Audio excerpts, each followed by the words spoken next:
এরপরে প্রশ্ন হলো, স্বামী হাত খরচ দেয় না, এমত অবস্থায় মিথ্যা বলে টাকা নিলে কি পাপ হবে? দেখুন, হাত খরচ বলতে আমরা যেটি বোঝাই সেটি হলো যে উপরি খরচ, যেটা আমাদের দৈনন্দিন জীবনের জন্য আবশ্যিক কোনো খরচ নয়। জাস্ট আমরা আনন্দ করে শখের বশে যে খরচটা করব সেটাকে আমরা হাত খরচ সচরাচর বুঝিয়ে থাকি। তো এ ধরনের হাত খরচ দিতে স্বামী শরীরের দৃষ্টিকোণ থেকে বাধ্য না হলেও ইসলাম অবশ্যই বলে যে তার স্ত্রীর প্রয়োজনীয় সব বিষয়গুলো স্বামী দেখবেন। অতএব তিনি স্বাধীনভাবে যেন একটু খরচ খরচা করতে পারেন, সেজন্যই তো মহরের বিষয়টি শরীয়ত ধার্য করেছে। মহরের বাইরেও স্বামীর সাধ্য এবং সামর্থ্য অনুপাতে তার স্ত্রীকে হাত খরচা তার দেয়াটা উচিত, এটা তার নৈতিক বিষয়, কিন্তু শরীয়ত সেটি তার জন্য বাধ্যতামূলক করেনি। অতএব হাত খরচ স্বামী দেয় না এ অজুহাতে আপনি স্বামীর পকেট থেকে টাকা নিতে পারবেন না তাকে না জানিয়ে। আর মিথ্যা বলার তো কোনো সুযোগই নেই।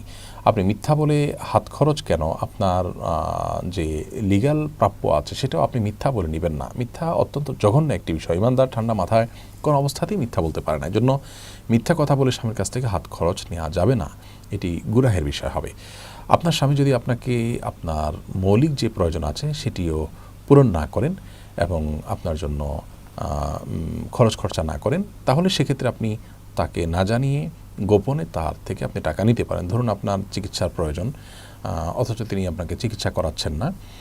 তো চিকিৎসার যদি প্রয়োজন হয় এবং আপনি অসুখে কষ্ট করেন, তাহলে সেক্ষেত্রে আপনার চিকিৎসার টাকা আপনি তার কাছ থেকে নিতে পারেন তার অজান্তে, কিন্তু মিথ্যা বলার কোনো সুযোগ নেই। হ্যাঁ, জীবন রক্ষার মতো এরকম জটিল পরিস্থিতিতে মিথ্যা বলা জায়েজ আছে, সেটি সম্পূর্ণ ভিন্ন বিষয়। অতএব হাত খরচের জন্য মিথ্যা কথা বলা জায়েজ নেই, আর হাত খরচের জন্য স্বামীর কাছ থেকে না জানিয়ে টাকা নেওয়াটাও উচিত নয়।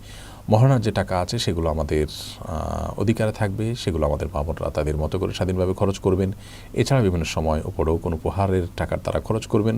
হাত খরচের নাম দিয়ে অনেকেই আছি আমরা, নারী পুরুষ উভয়ে, আমরা প্রচুর পরিমাণে অপচয় করে থাকি, অহেতুক খরচ করে থাকি এবং এটার জন্য আমরা এমন সব পথে হাঁটতে থাকি যে পথে হাঁটার মাধ্যমে আমরা গুনাহগার হয়ে থাকি। অতএব এই বিষয়গুলো আমাদেরকে খেয়ালে রাখতে হবে এবং যারা দায়িত্বশীল আছেন, স্বামী বলুন, বাবা বলুন, তারাও তাদের পরিবারের সদস্যদের হাত খরচের বিষয়টা, তাদের স্বাধীনভাবে যে একটু খরচের প্রয়োজন আছে সে বিষয়টা তাদের মাথা রাখা উচিত। সেটি তাদের অবশ্যই নৈতিক একটি দায়িত্বের মধ্যে পড়ে।